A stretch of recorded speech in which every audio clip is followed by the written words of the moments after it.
Hello dear students, I hope you all are fine and safe at your home.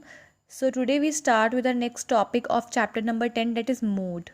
Mode is another important measure of central tendency of statistical series. It is a value which occur most frequently in the series. कहते हैं ये एक important measure है central tendency का, एक statistical series का, और कहते हैं ये एक वो value है जो सबसे ज़्यादा बार frequently occur होती है एक series में. So next we proceed with our calculation of mode in individual series. So there are two ways of calculating mode in individual series. Two methods कौन से? By inspection, second है by converting individual series into discrete frequency series. So mode by inspection में क्या है? This method involves just an inspection of the series. One is to simply identify the value that occurs most frequently in the series. Such a value is called mode. It means that कि जो value आपको inspection करनी है एक series में और जो value आप आइडेंटिफाई करते हो सबसे ज़्यादा बार रिपीट होती है, फ्रिक्वेंटली अकर होती है, उस सीरीज़ को आप सिलेक्ट करते हो, वो वैल्यू क्या होती है? मोड होती है. So you are having the age of 15 students of class which is reported below. Find the modal value. तो आप सबसे पहले क्या करोगे? इसे अरेंज करोगे सेंडिंग ऑर्डर में. 17, then 17, then 18. You have to arrange firstly in the ascending order, तभी आपको पता चलेगा कौन सी वैल्यू ज़्यादा बार रिपीट हो रही है. 22 टाइम्स, 21, 21, 22, 1 2 3 4, 1 2 3 4, then 23, then 24. कितनी आइटम्स थी? 15. 1 2 3 4 5 6 7 8 9 10 11 12 13 14 15. तो आपको यहाँ पे लिखना है arrange in ascending order in individual series in inspection method you have to arrange your data in ascending order. उसके बाद आप यहाँ पे लिख सकते हो मोड, जिसको कि हम Z से रिप्रेजेंट करते हैं. So have a look on this series. As 17 is repeating 2 times, 18 is repeating 2 times, 19 is repeating 1 time, 20 is repeating 2 times, 21 is repeating 2 times, 22 is repeating 1 2 3 4 times, 23 is repeating 1 time, 24 is repeating 1 time. तो सबसे ज़्यादा बार कौन सा number repeat हो रहा है? 22. तो 22 आपका क्या है? 22 is your mode. So this is the mode by inspection method. Okay, next we proceed with the second method. ये आपका इंस्पेक्शन मैथड हो गया. अगला by converting individual series into discrete frequency series. To have a look. By converting individual series into discrete frequency series. So इसमें क्या steps है? When the number of items in a series is very large, inspection method of finding out the mode becomes very difficult if not possible. कहते हैं अगर number of items बहुत ज़्यादा large हैं तो इंस्पेक्शन मैथड कई बार difficult हो जाता है और पॉसिबल नहीं हो पाता अप्लाई करना. In such cases individual series is firstly converted into discrete frequency series और फ्रीक्वेंसी एरे. तो हम क्या करते हैं? उसे डिस्क्रीट सीरीज़ में या फ्रीक्वेंसी एरे में कन्वर्ट करते हैं. सो आप यहाँ पे लिख सकते हो you are having a large data, तो आप यहाँ पे लिख सकते हो firstly we convert it into discrete frequency series. Write the death rate. Death rate कौन कौन सा आपको गिवन है? फर्स्टली 10.4, एक आपको 10.5 दिया हुआ है, 10.6 है, 10.7, 10.9, then is 11.1, 11.3. So what is the frequency? 10.4 कितनी बार रिपीट हो रहा है? 1 time. 10.5 1 time. 10.6 1 2 3 4 times. 10.7 1 2 times. 10.9 1 2 times. then is 11.1 1 2 2 times, 11.3 1 time. So having an analysis on this, इससे आपको क्या पता चला कि ये डेथ रेट थे और इनकी ये पर्टिकुलर फ्रीक्वेंसी है. सो while having a look on this table आपको ये पता चल रहा है कि 10.66 टाइम्स रिपीट हुआ. सो 10.6 is having the highest frequency. 10.6 is repeating 5 times. 1 2 3 4. Okay 4 times repeat हो रहा है. So it is repeating 4 times. तो आपकी हाईएस्ट फ्रीक्वेंसी क्या है? is having highest frequency is 4. So mode क्या हुआ आपका? That is 10.6. So आपने फर्स्ट पढ़ा इंडिविजुअल सीरीज़ में हमने इंस्पेक्शन मेथड अप्लाई किया. सेकेंड हमने अप्लाई किया by converting individual series into discrete frequency series. Next we proceed with our next method, that is calculation of mode in discrete series. So there are two methods for calculation of mode in discrete frequency series. First आपका inspection method है. As in the case of individual series, inspection method is sometimes used for the calculation of mode in discrete frequency series as well. तो कहते हैं जैसे individual series में है वैसे inspection method को हम discrete series में भी apply करते हैं. An inspection would show the mode or the value that has the highest frequency in the series. तो कहते हैं इंस्पेक्शन से क्या है, हम ये देख सकते हैं कि कौन सी वैल्यू हाईएस्ट है, किसकी कौन सी नंबर की वैल्यू हाईएस्ट शो कर रही है फ्रीक्वेंसी सीरीज़ में. So while having an analysis और having a glance at this series, ये हमें क्या रिवील कर रहा है? 140 commands the highest frequency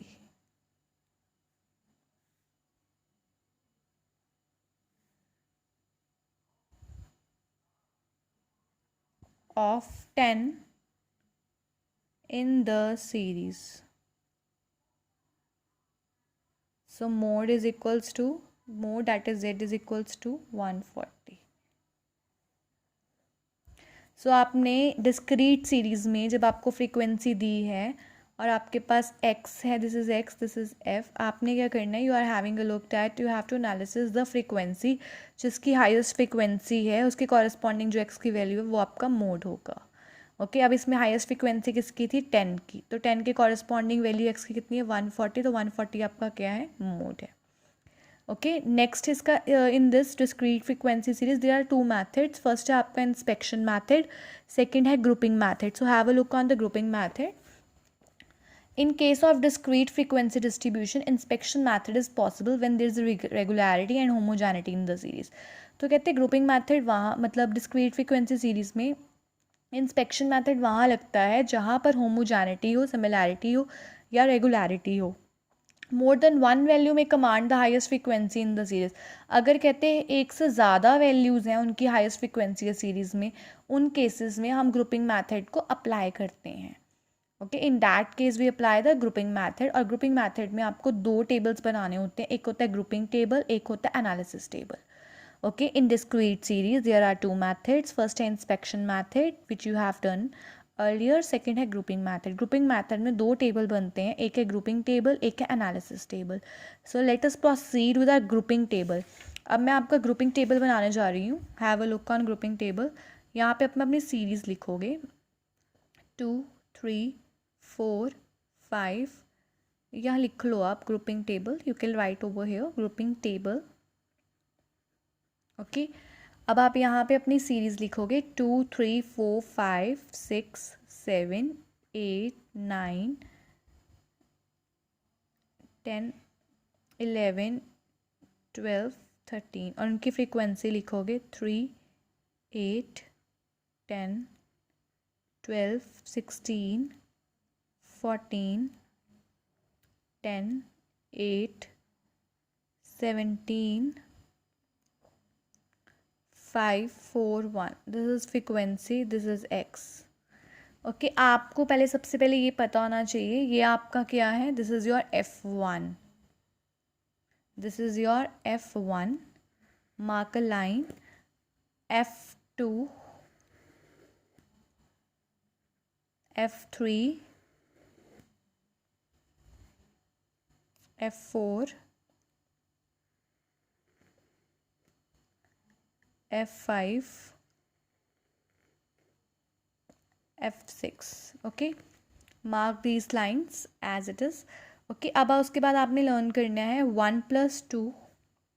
okay, 1+2, 2+3, 1+2+3, then is 2+3+4, then is 3+4+5. You have to learn this numbering. 1+2, then 2+3, then 1+2+3, then is 2+3+4, then is 3+4+5. Okay, 1+2 का मतलब है आपने फर्स्ट और सेकेंड फ्रीक्वेंसी का टोटल करना है. 3+8 11, 10+12 22, 16+14 30, 10+8 18, 17+5 22, 4+1 5.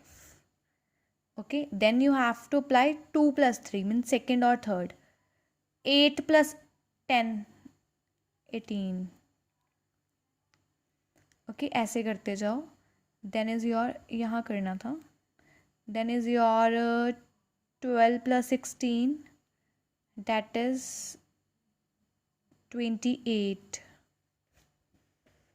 ओके, 12+16 28. देन इज़ 14+10, इसके सामने 14+10, that is 24. Then is 8+17 25, 5+4 that is 9. Okay, second और थर्ड लगानी है आपने 2+3. नेक्स्ट है 1+2+3. 1+2+3 मीन्स 1+2+3 मतलब 3+8+10 that is 21. 12+16+14 that is 42. 14 तक 42. नेक्स्ट है 10+8+17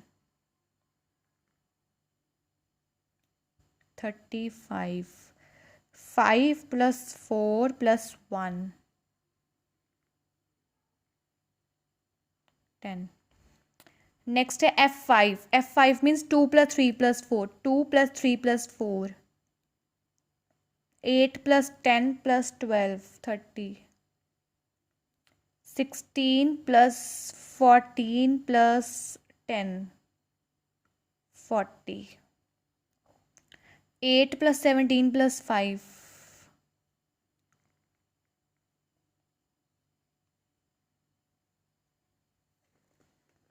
ओके. नेक्स्ट आपका 3+4+5 10+12+16 10+12+16 that is 38. नेक्स्ट है 14+10+8 that is 32.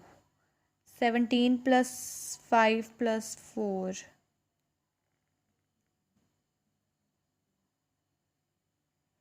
Okay. I repeat this. आपने ग्रुपिंग टेबल का एक्स लिखा, F1 लिखा, उसके बाद आपने F2 F3 F4 F5 F6 तक सीरीज़ लिखनी है. आफ्टर डैट सीरीज़ लिखने के बाद आपको ये लर्न करना है 1+2 2+3 1+2+3 2+3+4 3+4+5. ओके, सीरीज़ नोट कर ली. सीरीज़ नोट करके सबसे पहले 1+2 मतलब 1 और 2 ऐड करनी. 1 और 2 को ऐड किया 11, 10+12 22, 16+14 30, 10+8 18, 17+5 22, 4+1 5. उसके बाद 2+3 करना है. 8+10 18, 12+16 28, 14+10 24, 8+17 25, 5+4 9. So you have to add like this F1 F2 F3 sorry F2 F3 F4 F5 F6. F1 तो आपको गिवन होगा. आफ्टर डैट आपने इसमें हाईएस्ट फ्रिक्वेंसी मार्क करनी. F1 में हाईएस्ट फ्रिक्वेंसी किसकी है? That is your 17. सर्कल कर दो. F2 में हाईएस्ट फ्रिक्वेंसी किसकी है? 30. मार्क का सर्कल. F3 में हाईएस्ट फ्रिक्वेंसी किसकी है? 28. मार्क का सर्कल. देन F4 में हाईएस्ट फ्रिक्वेंसी कितनी है? 42. मार्क का सर्कल. F5 में हाईएस्ट फ्रिक्वेंसी 40. मार्क का सर्कल. F6 में हाईएस्ट फ्रीक्वेंसी किसकी है 38, mark a circle over there. Okay, so ये आपने हाईएस्ट फ्रीक्वेंसी के सर्कल मार्क कर लिए। So this is your grouping table. अब हम बनाएंगे एनालिसिस टेबल। एनालिसिस टेबल में आपने क्या करना है, एनालिसिस टेबल में जो आपका ये सीरीज़ है एक्स है, ओके, इसे नोट डाउन करना है, और F1 F2 F3 इसे नोट डाउन करना है। Okay, write a heading over here, analysis table। Analysis table में मैंने आपको क्या बताया, F1 F2 F3 F4 F5 F6 note कर लिया। ओके, आपने फ्रीक्वेंसी इधर नोट करनी है। और आपके कितने नंबर्स थे, 13 तक नंबर्स थे। You are having the numbers up to 13, ये आप यहाँ लिखोगे 2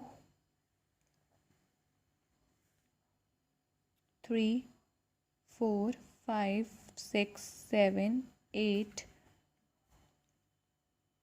9 10 11 12 13।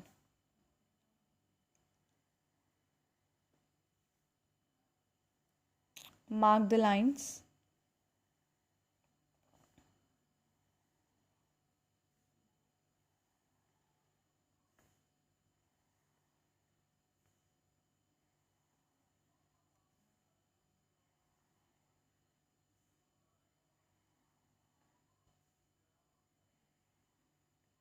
Okay, now tell me F1 में हाईएस्ट फ्रीक्वेंसी क्या थी। F1 में आपकी हाईएस्ट फ्रीक्वेंसी थी 17। तो 17 कौन से क्लास इंटरवल में लाई कर रहा था, 17 lies in the class interval of 10, तो 10 पे टिक लगा दो। ओके, F2 में हाईएस्ट फ्रीक्वेंसी क्या थी, okay, have a look over here.